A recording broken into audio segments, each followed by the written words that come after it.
What that was an amazing thing to walk into. I don't know Scott Rice, but I joined just as he was telling the story about flow, and it reminded me why I accepted the invitation to come here and speak to you all today. My name is Nicholas Chiodini. I'm originally from St. Louis, Missouri. I grew up in a small town known as Poplar Bluff, Missouri, which sits about 20 miles north of the northern Arkansas border.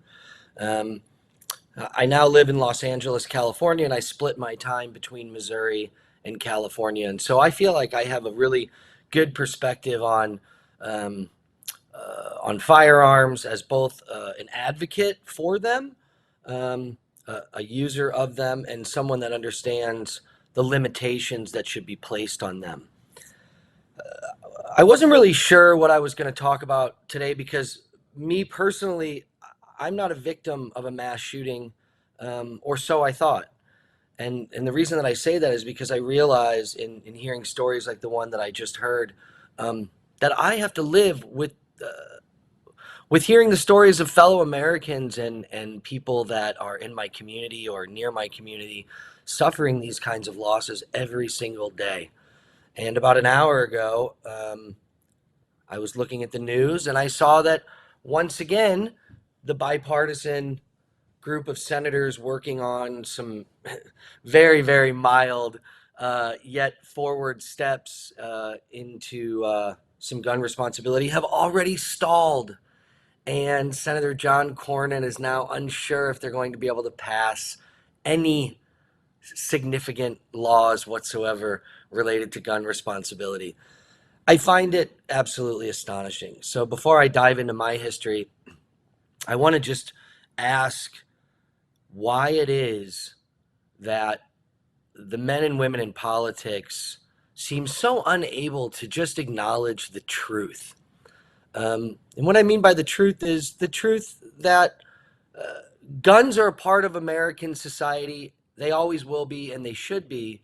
But like any other dangerous tool or piece of machinery, they should be controlled. There should be some sort of a liability in place for people that decide to keep them and use them.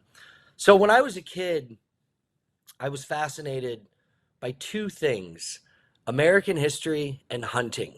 Growing up in Missouri, you learn very quickly the joys and the importance of conservation. And conservation meaning not only the conservation of the natural world surrounding you, but the wildlife that lives in it. And my father was a hunter, a moderate hunter. Most of my family members were avid hunters. In Missouri, there's a lot of deer hunting, migratory bird hunting, and I, as a young boy, was very very excited, like many young men, young boys are when they are given the opportunity to get their first pellet gun. Right? Um, Dad took me to the local sporting goods store, and I was able to get uh, a pellet gun. And I was told at that time, if you ever misuse this pellet gun, it'll be taken away from you. Every time I ever wanted to touch that pellet gun, I had to show my father where the safety was, show him that I knew how to use it, show him that I knew how to carry it, keep it pointed in a safe direction.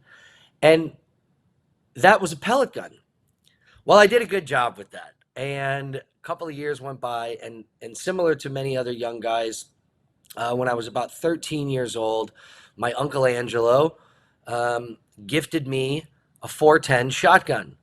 Now, I know that recently a famous actor was kind of telling a similar story about when he received a 410 shotgun, and I really felt so connected to Mr. McConaughey when he was talking about that, because for most young guys that grow up in a hunting community, the 410 shotgun is the first shotgun that you receive.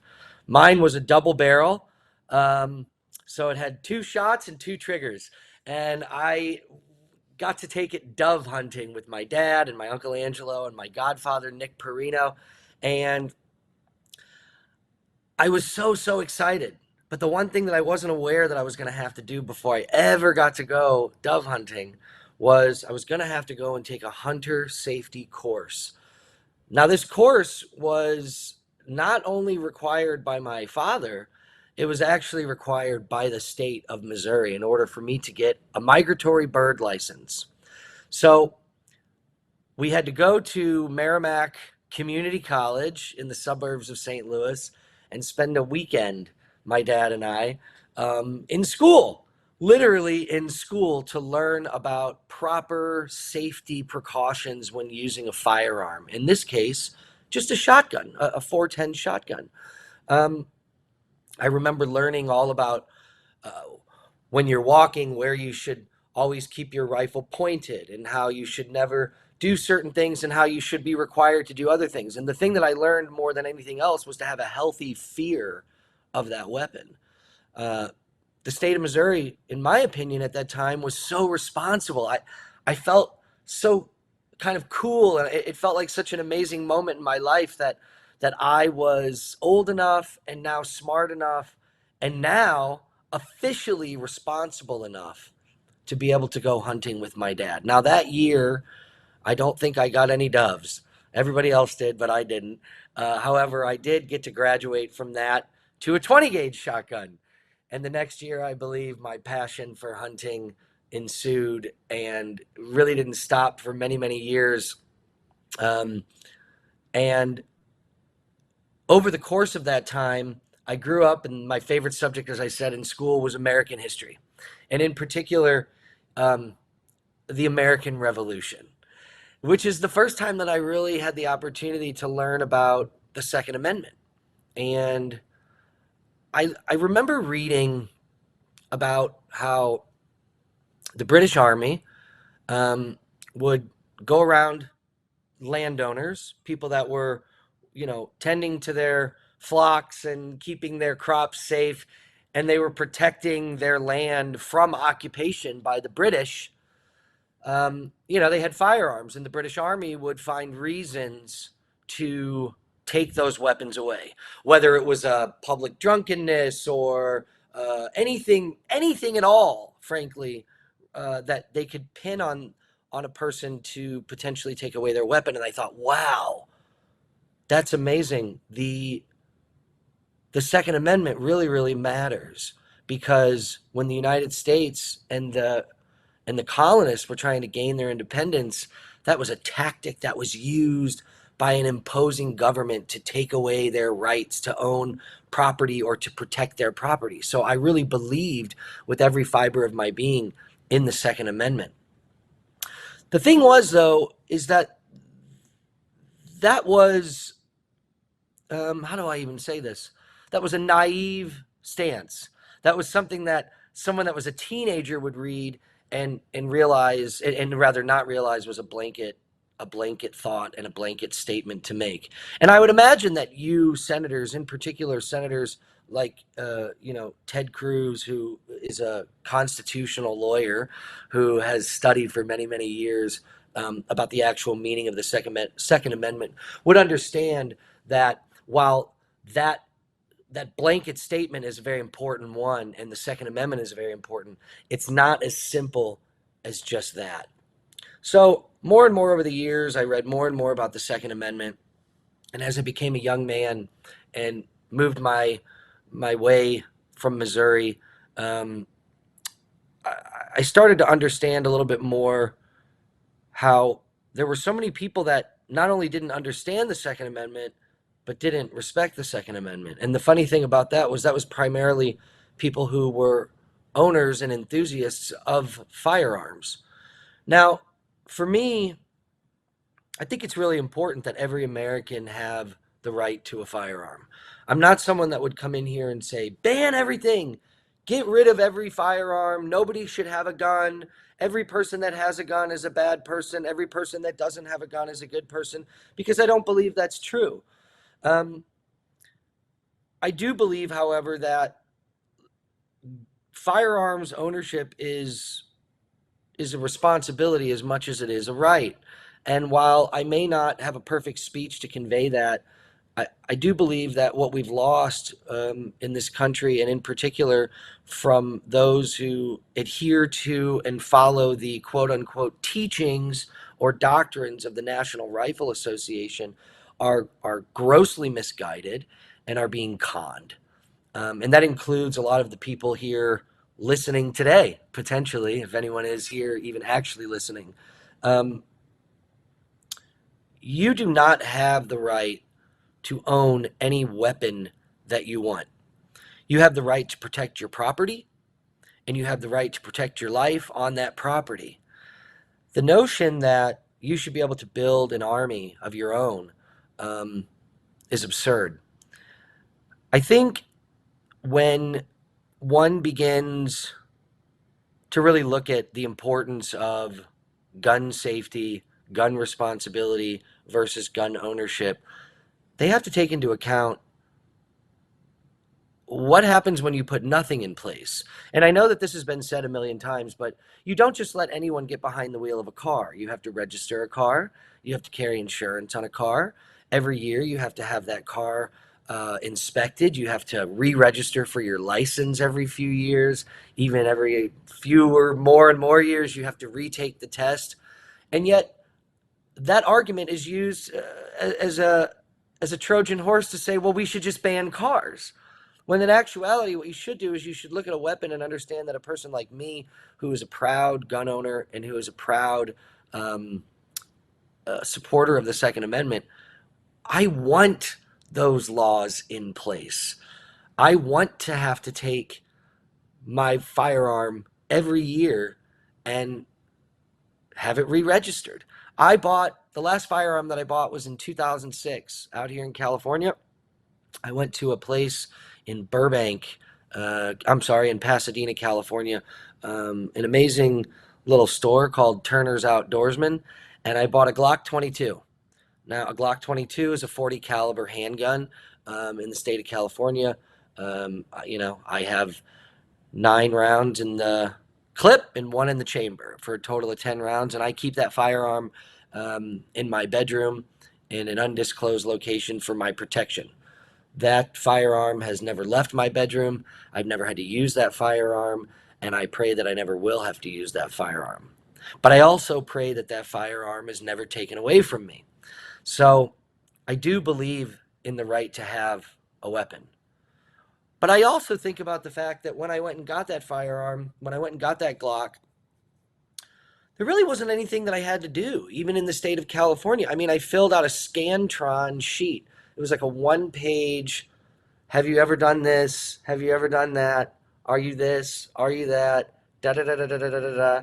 And I had a waiting period, and they ran some sort of a minimal background check, and I received that firearm. Now that was more than I ever had to do in Missouri.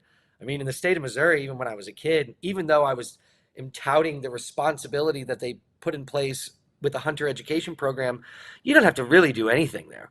My father is a licensed conceal and carry uh, member in the state of Missouri. I don't really know why. He's a responsible firearms owner, but I don't necessarily know why he needs that. All of that being said, um, I was thinking about that Glock today and thinking about the fact that if if I had if the choice had to be made if I would give up that firearm to save some little kid down in the school, would I? And I thought to myself, well, I don't know. Would it take away from my own protection? Would I? And then I realized quickly, of course I would. Of course I would give it up. Because the simple fact of the matter is the people that are being killed, children, older senior citizens, minorities in grocery stores, people in churches, they don't even get the choice to try to defend themselves with a gun that they have in their bedroom. They don't even get that chance. Um, so I would give it up. That being said, and I know that I'm kind of rambling here because, again, I didn't have a specific speech to make, and I'm here to just kind of ask some questions, I suppose. And the best way to ask those questions is just kind of tell you guys these sorts of stories. Um, I wonder what it will take for politicians like Ted Cruz, like Donald Trump, both of whom I'd be willing to bet have never owned a firearm themselves. Donald Trump has never shot a gun. Donald Trump doesn't care anything about the Second Amendment. Donald Trump cares about people's votes. Ted Cruz doesn't hunt. Ted Cruz doesn't know the first thing about an AR-15. I'm quite certain he doesn't know the caliber of a Glock 22, which is a 40 caliber. I wonder what it's going to take for them to realize that there are so many people out there like me. People like me who, as kids, grew up with an understanding that it was important to have the right to bear arms, but not the right to be free from any consequences as a result of that right. And that's what we've gotten now. We now have a group of politicians on the right, and to be clear, I am not a registered Democrat, because there's some problems with the gun issue on the left as well. However, politicians on the right, whether it's because they're taking donations from the NRA or whether it's because they're trying to gin up a base that shows up to primaries, you're simply lying to people at this point, and you know that you're lying. You know that when the assault weapons ban was in place up until George W. Bush was put in office, and that it was allowed to expire, you know that violent gun deaths went down. And you also know that Second Amendment rights were not infringed upon. You know it. So I don't understand on any level why you can't convince your constituents or educate your constituents on behalf of the victims that also live in your communities. Most of the people that live in Uvalde, Texas, probably own firearms. Most of them are probably pro Second Amendment. Many of them are likely Republican voters. And yet, here we are telling them to their face that the political left is lying to them and trying to take away their weapons, and that it's this oppressive regime that's coming in to take your rights so they can lock you down in your house, when you know it's not true. And you have the nerve to do this while they're looking at the backs of their children's heads that have been blown out by an AR-15, a weapon that should not be allowed on the streets of this country. Plain and simple. You know that the AR-15 and AR-15 style weapons are modified versions of the rifle used by our troops in the Vietnam War. You know it.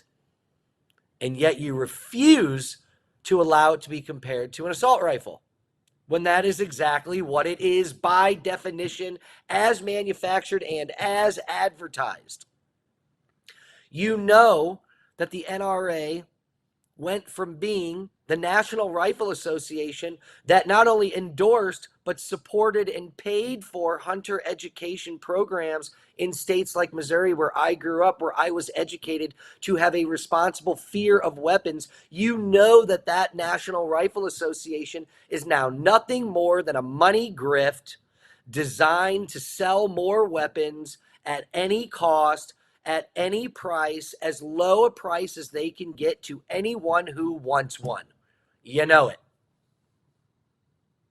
And yet, you go on the news, and more than that, you sit on Twitter all day tweeting about how people's rights are being infringed upon when you know that they're not.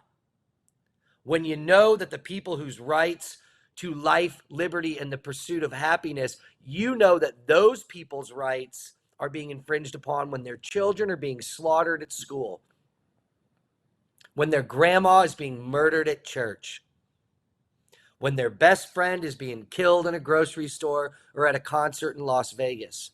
You know that that is not right. Now, on the left, we have a whole other problem. You have very sensible, responsible gun owners like myself, like many people probably in the Congress or in the Senate, and if they're not gun owners, they're not looking to abolish the Second Amendment. And they allow people on the radical side of their party to try and turn the Second Amendment into a demonic and terrible constitutional right that should be removed when it shouldn't be. And what does that lead to? It leads to what happened today: stalemate after stalemate after stalemate, that then leads to more stories like the story of Flo before me. Why can you people not do anything to try and save lives while still allowing responsible gun ownership to exist? It was that way for many, many, many decades. During times of war, during times of national tragedy, during times of grief. No one has ever taken someone's guns away from them in any dramatic fashion, and no one is trying to. So why are the people on the far left spending their time on Twitter making radical statements about pulling away every single weapon that exists on earth? How is that going to get us anywhere? It's not going to. I want to tell one story about gun violence that did affect my family in a pretty dramatic fashion. In particular, my sister Michelle. Um, when we were kids, we had a swimming pool. We didn't have a whole lot. My parents own a small restaurant in St. Louis, an Italian restaurant, and they worked really, really hard. My mom is a nurse, a retired nurse, worked in the ICU for many years after getting her RN, and before that, she was an LPN that worked in nursing homes in Missouri. My dad, who introduced me to firearms, as I've said, grew up in the city in St. Louis in the Italian section, um, and didn't even graduate from high school, but managed to build a business that he's had now for over 30 years. And we had this little swimming pool. And my sister, her best friend, was a girl named Christy Panette. And it's funny, I haven't said this name out loud in many, many years because it's a name that haunts me. Um, it's a name that, quite frankly, has given me nightmares for the last close to a decade. So Christy was this beautiful, beautiful girl. Um, really grew up in a great family. Her mom and dad were good people, are good people. And when Christy and my sister got into high school, they remained friends all through college. Even though they went to different colleges, they remained friends. They both met their eventual spouses, their husbands, um, and Christy met a man named Leonard, and Leonard was from South Africa, um, and they got married and had 3 kids, beautiful kids, and over the course of time, and the kids were growing up. The oldest was around 11 years old, and the youngest, I believe, was probably around 4, 5 years old. I apologies for not knowing, but Christy started having some problems. She started suffering from some depression, um, started getting distant with people, including my sister. Not coming out to happy hours as often, having some problems with her husband, and started seeing a therapist. And she was diagnosed with bipolar disorder. Um, she was having manic episodes, and she was seeking treatment for those episodes over the course of a couple of years, but it wasn't always good. And her and Leonard remained married. Um, and the kids were growing up. Now, Christy, around her friends, started acting even more strangely in the fact that she started making comments about her children. Her children were mixed race. Her husband, Leonard, was from Africa. He was a black man of African descent. Christy was a Caucasian woman. And she started saying things around friends that were just out of character and were just strange, frankly, and inappropriate. And she started talking about her daughter's hair, saying, "Well, my daughters have black hair, black people hair, and I don't know how to fix their hair. I don't know how to do anything about their hair, and I wish I would have never had them." Now, all of her friends were very alarmed by this because she had beautiful, beautiful children and was a really great mom and a really great wife and an intelligent, educated, entrepreneurial person. And it started to concern her friends quite a bit. And then it started to concern her mom and her dad, her siblings.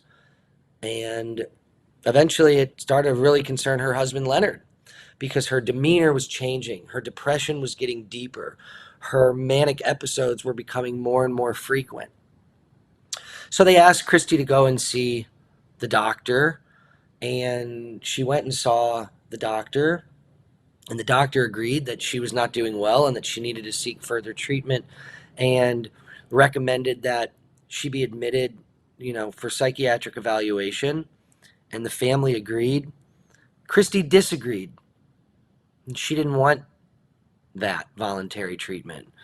And for whatever reasons, whether legal or otherwise, I'm not quite sure, no one was able to mandate treatment. They were not able to force her into any sort of inpatient care.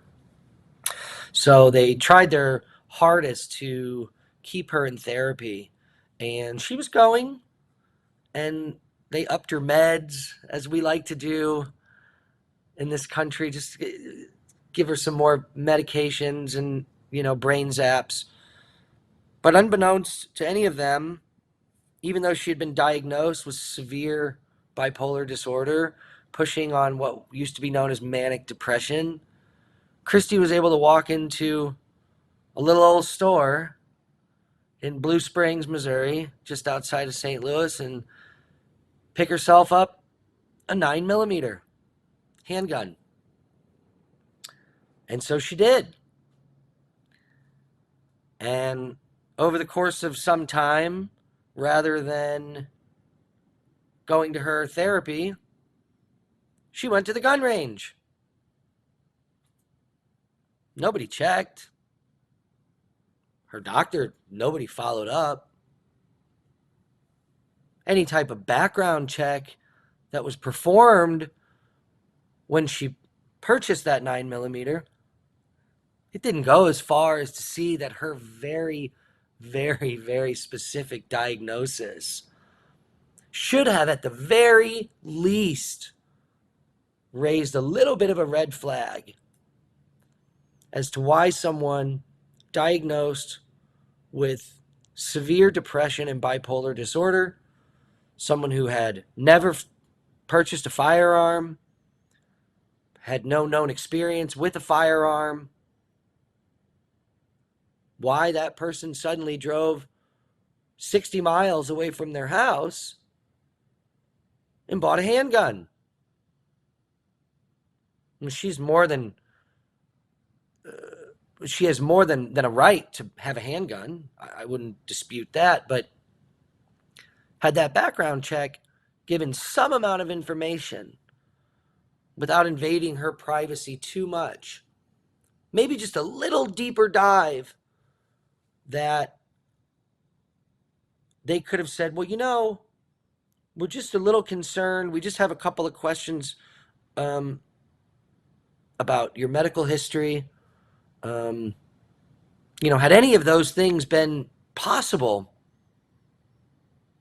she wouldn't have picked up her 3 little children from school, driven them back out to Blue Springs to a really well-known campsite, gotten them out of the car along the Merrimack River, and murdered all three of them in broad daylight before turning the gun on herself and committing suicide. But that's what she did. That's what she was able to do on a moment's notice. Christy murdered her three children because she was suffering from a mental illness that led her to believe that she wasn't good enough to have them here on this earth. And if she couldn't raise them here on this earth, she was going to send them off to heaven. That's what she believed. She shot her first little child, and the other two witnessed it. The crime scene showed that the youngest child ran and that she chased him and shot him. My sister Michelle, to this day, she doesn't even know I'm here talking about this. As far as I know, she might be upset if I was telling this story. To this day, nearly a decade later, it absolutely haunts my sister. It haunts her friends. It certainly haunts her family, Christy's family, and her children's grandma and grandpa and cousins. And imagine how it would feel if the perpetrator of that crime was a stranger, where there is no love. With Christy, she's the classic case of someone with mental illness who had access to a firearm. And while I believe that in many respects she should have a right to a firearm, why on God's earth should we not have the right? Should her children not have had the right for her to have had just a couple of obstacles in getting that firearm? What on earth did a woman in her 30s who lived in the suburbs, who had a job, 3 children, a husband, and a seemingly very stable life, what did she need to have a gun on that day for? She didn't. She absolutely did not. If she wanted it to learn self-defense, if she wanted it to become a competitive markswoman, she would have had no problem waiting a week. She would have had no problem waiting 2 weeks or a month. She would have had no problem answering questions about her emotional and mental well-being. Had there been some sort of a red flag law in place, her family may have been able to prevent her from getting that handgun entirely, at least until such a time as she was deemed responsible for her own well-being enough. And now, as a result, she and her 3 beautiful children are dead. Leonard has remarried and he's had a child since. I don't know Leonard well. I know that his entire life was rocked forever. That kind of stuff happens every hour in this country while people like Ted Cruz tweet. Think about that. Right now, someone is most certainly polishing up an AR-15. Someone, very possibly somebody that I know. They might be responsible with it. They may not have any ill intent with it at all. But you never know what can happen when a responsible person meets the consequences that life's emotions bring. You never know when the world is going to stop in front of you and cause trauma to your emotions. People react to their emotions in very, very different ways. And the reactions to those emotions are varied. And most people aren't going to pick up an assault rifle or an assault style weapon of any kind, or even a handgun, as in Christie's case. Most people aren't going to do that. But in a country with over 300 million people, when you do the math, there's quite a few that will. And I agree when people say things like, well, you're not going to stop every shooting. You're not going to stop a person from carrying out an act of violence. But when you look at the statistics of these mass shootings, which I know you're all aware because you've not only read all of the statistics, but in many cases, you've altered those statistics to your political advantage. But when you really look at the statistics, what you find out many times is that while these shootings are planned, they are still very much crimes of passion. They come as the result of a combination of things. And I agree with some more of the conservative politicians that sometimes it does come from a lack of family values, a lack of morality in the family, a lack of leadership, a lack of responsible parenting like I was fortunate to have with my own father, who taught me to fear the weapons that he was going to teach me to use, taught me to have a respect for the lives that could be altered if I misused that weapon. So I do agree with that.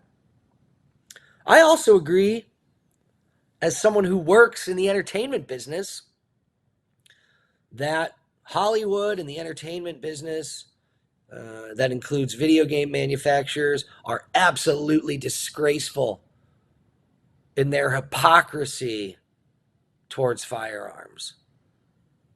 On average, a kid, I believe, sees over 1,000 killings a year on television with a firearm. Wake up, Hollywood. You have plenty of fault in this as well. The other thing that affects these crimes of passion is social media. Social media is the worst thing that ever happened to the world, quite frankly. Kids today, and let's be honest, most of these mass shooters are young white boys growing up in the suburbs. These aren't city kids. These aren't blue state kids. Senator Rand Paul.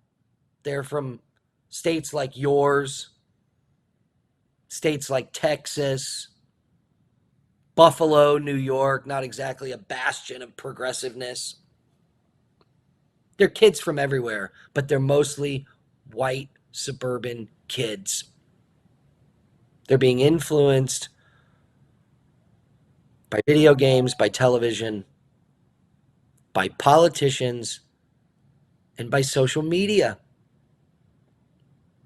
Most of the time, they're not popular kids. They're, you know, what we used to call when I was in high school back in the 90s, dorks, nerds, goth kids, what have you. But at the end of the day, they're just kids who don't fit in.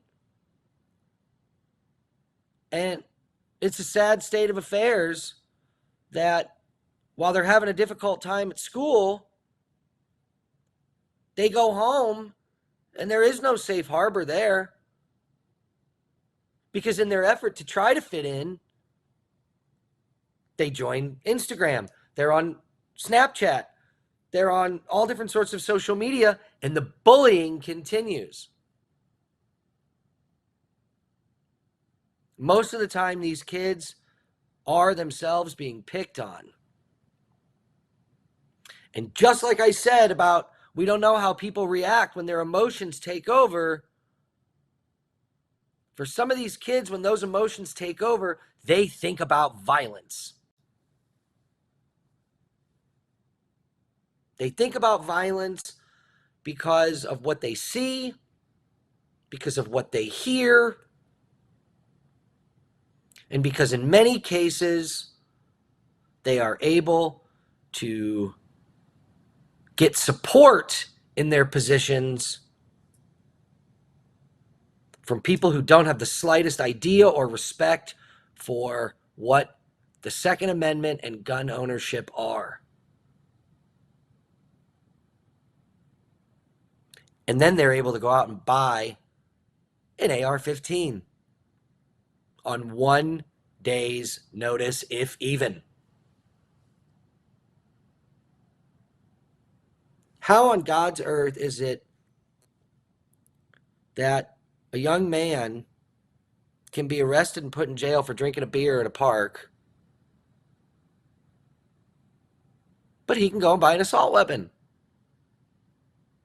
I mean, that's what Governor Greg Abbott believes. That's what Ted Cruz believes. That's what Rand Paul believes. That's what Mitch McConnell believes. That's what Lauren Boebert believes. Marjorie Taylor Greene believes. Marjorie Taylor Greene, who openly promotes violence on her own Twitter feed in order to gain likes by these poor kids.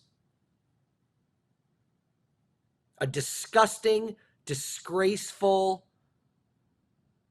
act of violence occurs every day on Marjorie Taylor Greene's Twitter feed.